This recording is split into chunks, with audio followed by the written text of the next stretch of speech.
Hi everyone! Welcome back to Cute Thing Corner. In today's tutorial, we're going to learn how to draw a pumpkin with hat step by step, a cute Halloween drawing idea. Grab your pen and let's start drawing together.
for watching this tutorial.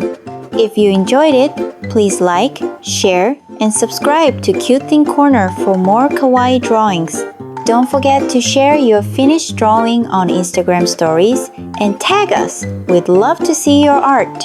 Remember, it's all just for fun, so relax and enjoy the process. See you in the next tutorial.